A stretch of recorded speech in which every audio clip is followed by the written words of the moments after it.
Allô? Mesdames, Messieurs, bonjour. Je vous demanderai de vous rapprocher du monument parce qu'on entend très mal. Vous êtes un peu près de la route.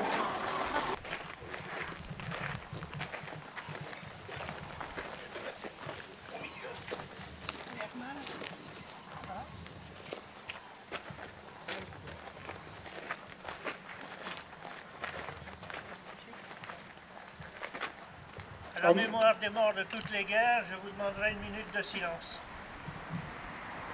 Ce n'est qu'un répit, puisque 21 ans après, une autre guerre allait encore ensanglanter et transformer le monde. Notre mémoire collective reste encore hantée par le souvenir de ces deux terribles guerres. Aujourd'hui, plus aucun survivant de ce conflit ne peut témoigner de la dureté des combats durant ces 4 années. C'est pourquoi le devoir de mémoire nous incombe et nous amène à nous interroger sur ce qui a permis à nos soldats de tenir, de faire preuve d'un courage et d'une abnégation sans pareil. Ils envoient à toute notre reconnaissance et notre admiration pour leur dévouement, leur acharnement, souvent jusqu'au sacrifice suprême. Ils sont parvenus à arrêter l'envahisseur et finalement à le vaincre, soutenus par toute une nation mobilisée, y compris les femmes. Je suis très émue parce qu'il s'agit de mon grand-père qui est natif de Nohant-Vic et de mon grand-oncle Lucien. Tous les deux, ils sont inscrits au monument aux morts de Nohant-Vic. Je connais bien ce village à laquelle je suis très attachée. Lucien, je parlerai de lui en premier, est mort en 1915 à Lille, en Belgique. On n'a jamais retrouvé son corps. Et mon grand-père, Eugène Nonin, est mort 1 an après.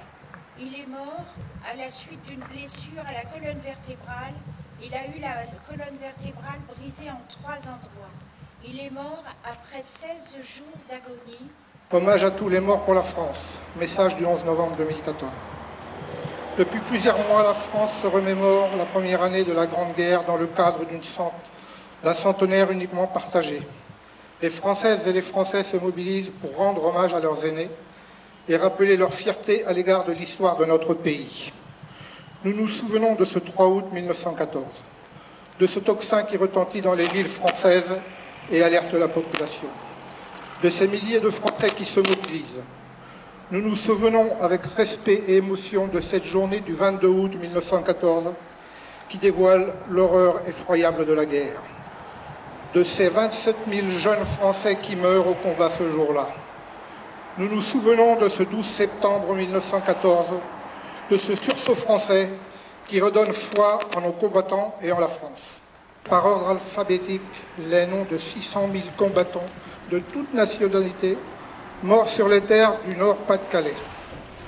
Ces 600 000 noms aujourd'hui gravés dans le marbre de l'histoire et dans la mémoire de l'humanité nous rappellent combien la mémoire de la Grande Guerre est une mémoire mondialisée et pacifiée.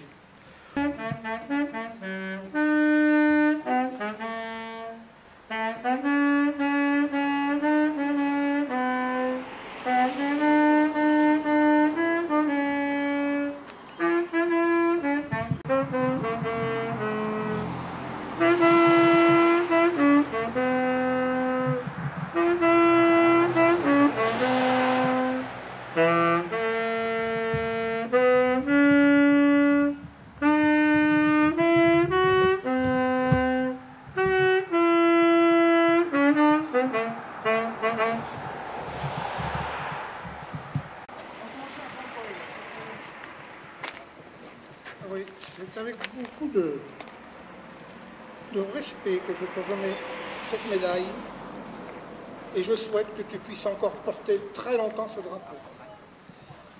La République est fière de toi. Félicitations.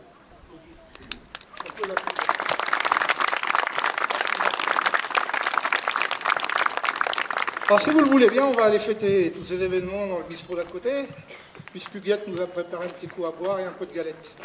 Merci.